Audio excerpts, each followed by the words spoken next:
تاجی نے اس واقعے کے بارے میں کیا بتایا تھا؟ کچھ بھی نہیں، کشور بولی۔ اسے کچھ معلوم ہی نہ تھا، سب کچھ اس کی بے خبری میں ہوا تھا۔ لگتا ہے ڈاکوؤں نے اپنی کارروائی کرنے سے پہلے تاجی کو بے ہوش کرنے والا رومال سنگھا دیا ہوگا۔ میرا بھی یہی خیال ہے، میں نے پرخیال انداز میں کہا۔ پھر پوچھا، جب ڈاکو غزالہ کو کندھے پر ڈال کر گھر سے نکل رہے تھے تو اس نے ہاتھ پاؤں نہیں مارے تھے؟ میرا مطلب ہے اس نے اپنے دفاع میں چیخنے چلانے کی کوشش نہیں کی تھی؟ اوہ! وہ اپنی پیشانی کو مسلنے لگی۔ میں نے جلدی سے پوچھا، کیا ہوا؟ وہ بولی، اس طرف تو میرا دھیان ہی نہ گیا تھا۔ غزالہ نے واقعی اپنے اغوا کے خلاف کوئی احتجاج نہیں کیا تھا۔ وہ ڈاکو کے کندھے پر آٹے کی کسی بے جان بوری کے مانند لدی ہوئی تھی۔ شاید وہ بھی گہری بے ہوشی میں تھی۔ اغوا کرنے والے نے اسے بھی نشہ آور رومال سنگھا دیا ہوگا۔ تمہاری بات کو میں 50% درست مانتا ہوں۔ 100% کیوں نہیں جی؟ کیونکہ غزالہ کی خاموشی کا ایک سبب اور بھی ہو سکتا ہے، میں نے ڈرامائی انداز میں کہا۔ وہ کیا تھانے دار صاحب؟ اس کی آنکھیں حیرت سے پھیل گئیں۔ میں نے کہا، ممکن ہے غزالہ اپنی مرضی سے اغوا ہوئی ہو۔ یہ کیا کہہ رہے ہیں آپ؟ میں نے ایک امکان کی طرف اشارہ کیا ہے۔ یہ ممکن نہیں ہے جناب، وہ قطعیت سے بولی۔ مجھے اپنے دودھ پر پورا بھروسہ ہے، غزالہ اتنی نیچ حرکت کر ہی نہیں سکتی۔ وہ اپنے دل کی ذرا سے ذرا بات بھی مجھے بتا دیتی تھی۔ پھر ڈاکوؤں سے اس کا کیا تعلق؟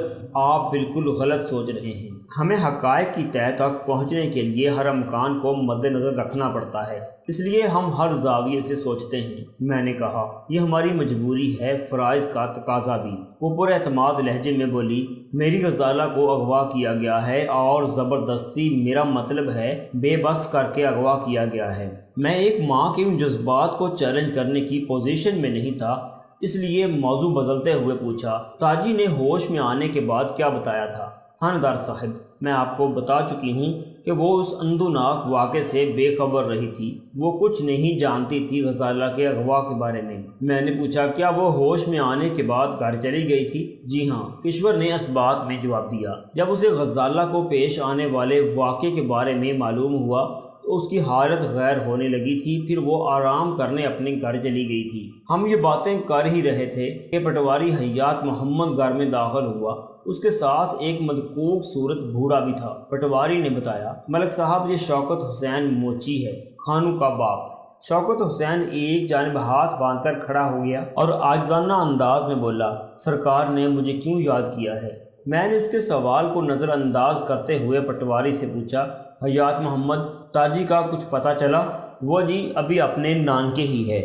وہ بولا، اس کی دادی جیما نے بتایا ہے کہ کل اس کا ماما اسے اپنے ساتھ لے گیا تھا۔ میں یہ بات جانتا تھا، اس لیے خانو کے باپ کی طرف متوجہ ہو گیا۔ ہاں بھائی چاچا شوکت، تم کام کیا کرتے ہو؟ مائی باپ خاندانی موچی ہوں، باپ دادا کا کسب کرتا ہوں، لوگوں کے جوتے گانٹتا ہوں، اپنا اور اپنی بڈھی کا پیٹ پالتا ہوں۔ میں نے کہا، میں نے سنا ہے تمہارے گھر میں کوئی خانو بدماش بھی پیدا ہوا تھا۔ اس کے چہرے پر گہرے غم کے بادل چھا گئے۔ جی ہاں، وہ بدبخت میرا ہی بیٹا تھا۔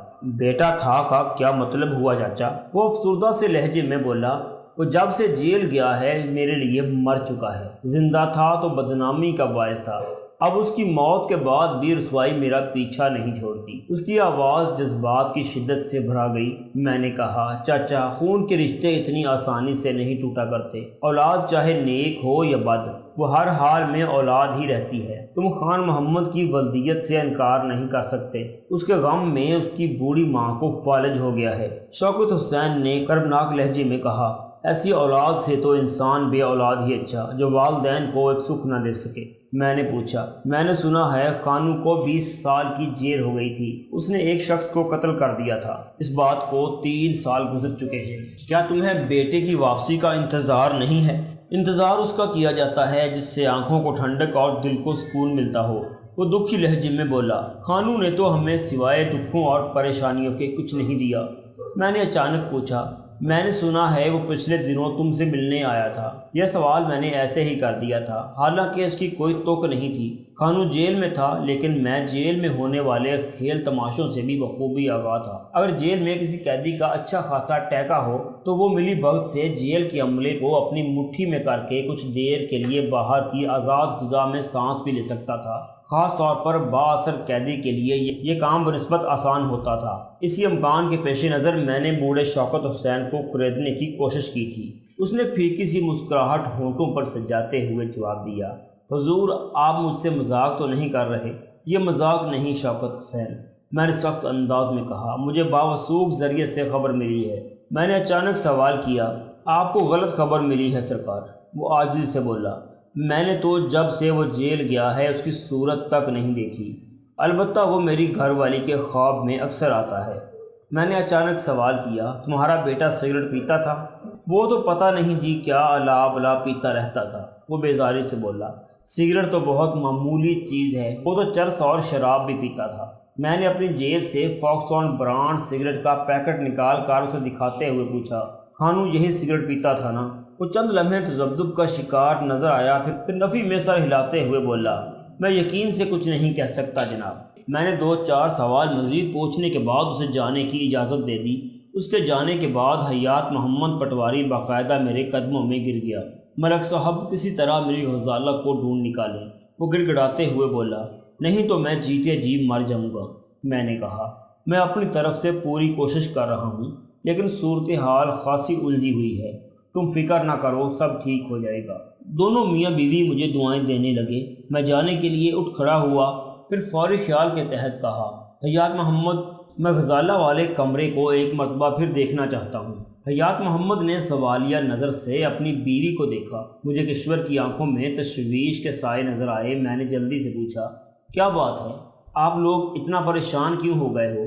کشور نے جلدی سے کہا، نہیں پریشانی کی کوئی بات نہیں ہے، وہ بات دراصل یہ ہے کہ… حیات محمد نے اس کی بات اچک لی، ملک صاحب بہت مجبوری ہے، 2-3 روز تک آپ غزالہ کے کمرے میں نہیں جا سکتے۔ مجھے حیرت ہوئی، پوچھا، کیوں، وہاں ایسی کیا بات؟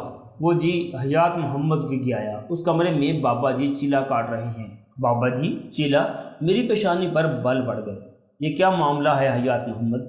یہ کون بابا چیلا کاٹ رہا ہے اور کس سلسلے میں؟ کشور نے بتایا، یہ حیات محمد کے پیر و مرشد ہیں، بابا جھنڈے شاہ، غزالہ کا سراغ لگانے کے لیے چیلا کشی کر رہے ہیں۔ میں نے پوچھا، یہ وہی بابا ہیں جن کا آستانہ جنگل کے اندر ہے؟ جی ہاں، بالکل وہی ہیں، حیات محمد نے کہا، میں ان کا مرید ہوں۔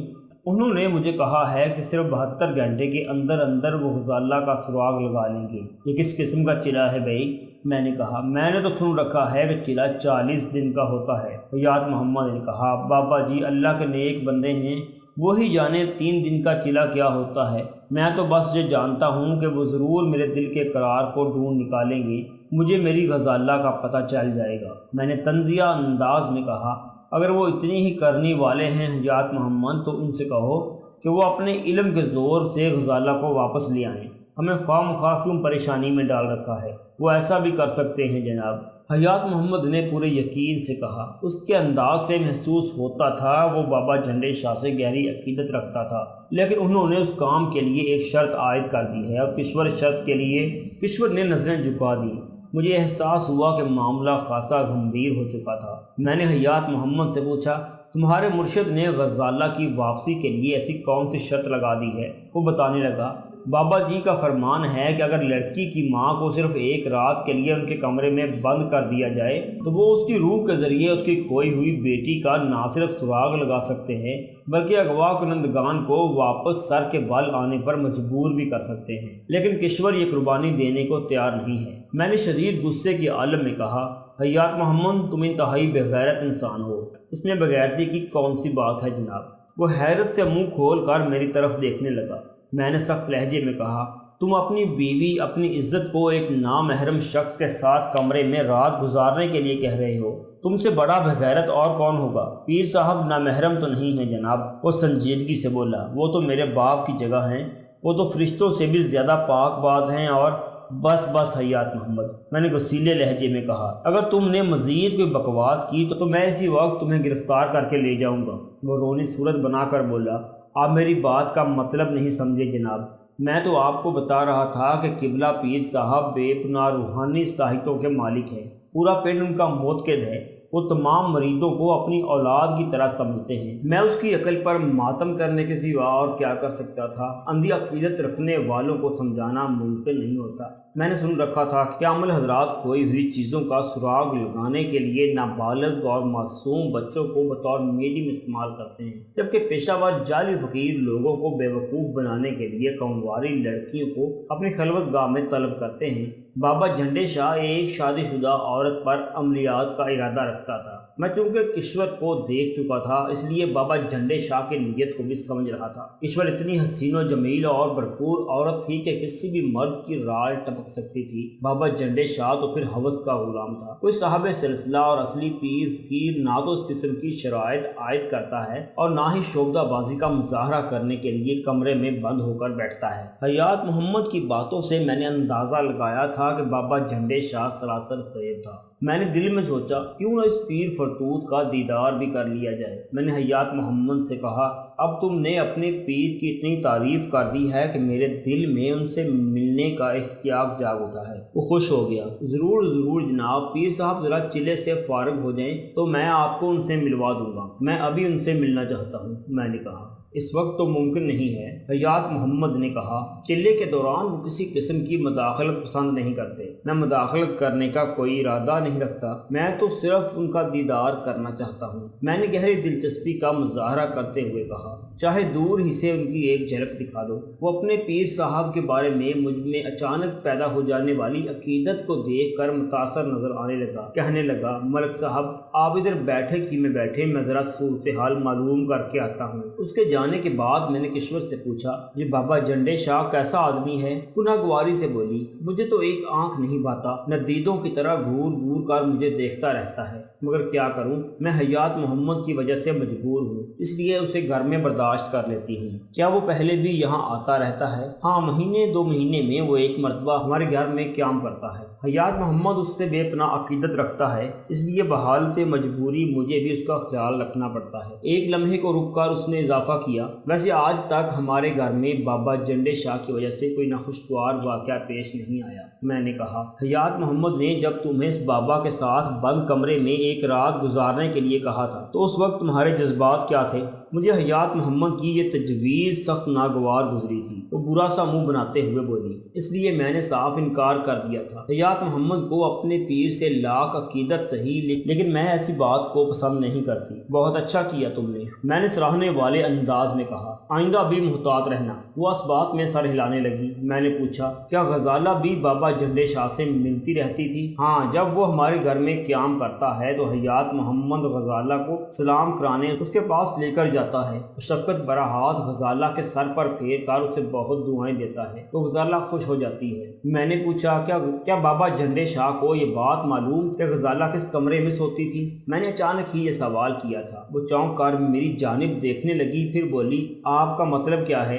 تم سوال نہیں کرو، صرف میرے سوال کا جواب دو۔ میں نے درست لہجے میں کہا۔ وہ بولی ظاہر ہے یہ کون سی ڈھکی چھپی بات تھی، بابا کو تو ہمارے گھر کی ایک ایک چیز کے بارے میں پوری معلومات ہے۔ میں ایسے کئی دھوکے باز پیروں فقیروں سے واقف تھا جو سادہ لوگ مریدوں کے گھر قیام کرتے تھے، ان کی اندرونی معلومات حاصل کرتے تھے اور پھر موقع پا کر اس گھر کی کسی جوان لڑکی کو یا تو برباد کر دیتے تھے یا بھگا کر لے جاتے تھے۔ بابا جھنڈے شاہ کی ذات شک سے پاک نہیں تھی۔ میں نے ایک فوری خیال کے تحت پوچھا کیا بابا جھنڈے شاہ آج ہی چلے پر بیٹھا ہے؟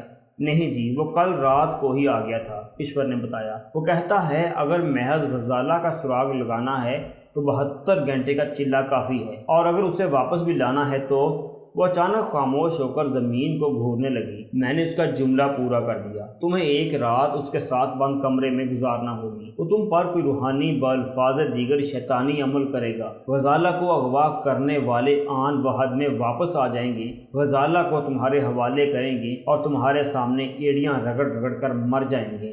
اور حیات محمد اپنے مرشد کی فرمائش پوری کرنے کے لیے تیار بھی ہے۔ وہ کافی دیر تک خاموش رہی، پھر نظریں اٹھا کر میری جانب دیکھنے لگی۔ اس کے ہونٹوں سے صرف ایک فقرہ جدا ہوا۔ حیات محمد بابا جھنڈے شاہ کی حکم عدولی کو گناہ عظیم سمجھتا ہے، پاگل کا بچہ، الو کا پٹھا۔ میں نے تلخ لہجے میں کہا، اس کا دماغ خراب ہو گیا ہے، احمق، پڑھا لکھا جاہل۔ اس وقت حیات محمد نے بیٹھک میں آ کر مجھے بتایا کہ اس نے میرے لیے پیر صاحب کے دیدار کا راستہ تلاش کر لیا ہے۔ میں اٹھ کر اس کے ساتھ گھر کے اندرونی حصے میں آ گیا۔ حیات محمد نے غزالہ کے کمرے کے برآمدے میں کھلنے والی کھڑکی کی جانب اشارہ کیا اور بولا، کھڑکی کے ایک کونے سے پردہ ذرا سا سرکا ہوا ہے، آپ وہاں آنکھ لگا کر حضرت بابا جھنڈے شاہ کی زیارت کر لیں۔ پھر اس نے مجھے تنبیہ کی، ذرا احتیاط کے ساتھ، کوئی آہٹ وغیرہ پیدا نہ ہو۔ میں مذکورہ مقام پر پہنچ کر ذرا سا جھکا، پھر کھڑکی کے اس کونے سے آنکھ لگا کر اندر جھانکنے لگا۔ تھوڑی ہی دیر میں اندر کا منظر واضح ہو گیا۔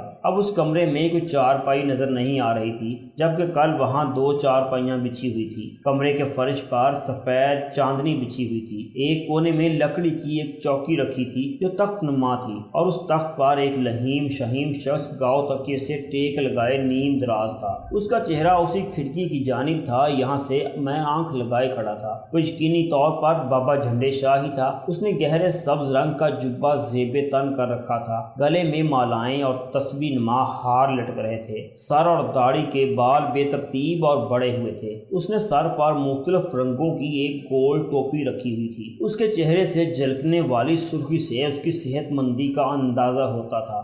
اس بات کو میں نے خاص طور پر نوٹ کی کہ اس اول جلول حلیے میں بھی وہ خاصا باروب اور متاثر کن نظر آتا تھا۔ اگرچہ کمرے میں ناکافی روشنی تھی، لیکن چونکہ وہ دن کا وقت تھا اس لیے میں اسے واضح طور پر دیکھ سکتا تھا۔ کمرے کے دوسرے کونے میں لبان و عود سلگ رہا تھا، کچھ اگربتیاں بھی دھوئیں دے رہی تھیں۔ مجموعی طور پر کمرے کی فضا خاصی معطر اور سحر انگیز تھی۔ تو یہ تھا بابا جھنڈے شاہ، بڑے خوب ٹھاٹھ تھے اس کے تو۔ ایک بات کو میں تسلیم کروں گا کہ اس کی آنکھوں میں بلا کی چمک تھی، لیکن اس چمک میں مہربانی کی بجائے ہوس ٹپکتی تھی۔ میں ایک ہی نظر میں سمجھ گیا کہ وہ حلوے مانڈے کھانے والا ایک جعلی پیر تھا، جو موقع ملتے ہی اپنا کام دکھانے میں ذرا بھی دیر نہ لگاتا ہو۔ اچانک مجھے محسوس ہوا جیسے بابا جھنڈے شاہ گہری نظروں سے مجھے دیکھ رہا ہو۔ اس کا رخ چونکہ میری ہی جانب تھا، اس لیے یہ ایک نفسیاتی تاثر ہو سکتا تھا، اور یہ بھی ممکن تھا کہ اس نے واقعی وہاں میری موجودگی کو محسوس کر لیا ہو۔ میں غیر ارادی طور پر پیچھے ہٹ گیا، ذرا مڑ کر دیکھا تو وہاں حیات محمد تھا، اور نہ ہی اس کی بیوی کشور۔ وہ پتہ نہیں کہاں غائب ہو گئے تھے۔ میں ان کے کمرے کی طرف بڑھا تو اندر سے ان کے بولنے کی آوازیں آنے لگیں، شاید وہ کسی بات پر تکرار کر رہے تھے۔ میں نے انہیں ان کے حال پر چھوڑا اور موقع غنیمت جان کر غزالہ کے کمرے کی طرف بڑھ گیا۔ پھر میں بآہستگی دروازہ کھول کر اندر کمرے میں گھس گیا۔ پیر جھنڈے میری اس جسارت پر حیرت زدہ رہ گیا، وہ اور سیدھا ہو کر بیٹھ گیا۔ میں نے اندر داخل ہو کر دروازہ بند کر دیا۔ کون ہو تم؟ وہ بغور میرا جائزہ لیتے ہوئے کڑکدار آواز میں مستفسر ہوا۔ شاید اس نے میری وردی پر دھیان نہیں دیا تھا۔ میں نے اپنا تعارف کراتے ہوئے کہا، میرا نام ملک صفدر حیات ہے اور میں اس علاقے کا تھانے دار ہوں۔ یہاں آپ اپنی پیری خوب چمکائے بیٹھے ہیں۔ وہ آنکھیں سکیڑ کر مجھے دیکھنے لگا۔ او تھانے دار صاحب آئے ہیں؟ پھر فرش پر بچھی چاندنی کی جانب اشارہ کرتے ہوئے بے نیازی سے بولا، تشریف رکھیں تھانے دار صاحب۔ وہ مجھے اپنے قدموں میں بٹھا کر یہ ثابت کرنا چاہتا تھا کہ میں اس سے کم تر ہوں، لیکن میں نے اس کی توقعات پر گھڑوں پانی ڈال دیا اور چلتے ہوئے سیدھا اس کے پاس آیا اور پھر اس کے تخت پر پھیل کر بیٹھ گیا۔ وہ اچک کر ایسے پیچھے ہٹا جیسے اس کے پہلو میں کوئی خطرناک چیز رکھ دی گئی ہو۔ پھر اس نے حقارت نامیز نظروں سے مجھے دیکھا اور خفگی سے بولا، آپ کس کی اجازت سے اندر آئے ہیں؟ ہم نے پٹواری حیات محمد کو تاکید بھی کر دی تھی کہ ہمارے چلے کے دوران میں کوئی مداخلت وغیرہ نہ ہو۔ میں نے اس کی آنکھوں میں دیکھتے ہوئے کہا، قبلہ میں اس علاقے کا تھانے دار ہوں اور پٹواری کی بیٹی کے اغوا کے سلسلے میں تفتیش کر رہا ہوں، اس لیے مجھے کسی سے اجازت لینے کی ضرورت نہیں۔ اگر آپ غزالہ کی بازیابی کے لیے تفتیش کر رہے ہیں تو جائیں، ڈاکوؤں کا تعاقب کریں۔ یہاں گھر میں کیا کرتے پھر رہے ہیں؟ میں نے کہا، حضرت پولیس کی ٹریننگ میں مجھے یہ اصول بتایا گیا ہے کہ ہر تفتیش کا آغاز گھر سے کرنا چاہیے، یعنی وقوع کے مقام سے۔ آپ کی اطلاع کے لیے عرض ہے کہ یہاں آپ تشریف فرما ہیں، یہ کمرہ اغوا ہونے والی لڑکی غزالہ کا ہے۔ ہمیں معلوم ہے، ہم سب جانتے ہیں۔ پرامت آمیز انداز میں بولا، یعنی آپ کو معلوم ہے کہ غزالہ کو کس نے اغوا کیا ہے؟ میں نے چبھتے ہوئے لہجے میں سوال کیا۔ یہ بھی معلوم ہو جائے گا، وہ بے پرواہی سے بولا، پھر ہاتھ میں پکڑی تسبیح کو تیز تیز چلانے لگا۔ میں نے کہا، یا حضرت مجھے پتہ چلا ہے کہ آپ غزالہ کا سراغ لگانے کے لیے 72 گھنٹے کے چلے پر بیٹھے ہوئے ہیں۔ ہاں بیٹھے تھے، وہ قہر آلود نظروں سے مجھے گھورتے ہوئے بولا، لیکن آپ نے مداخلت کر کے تمام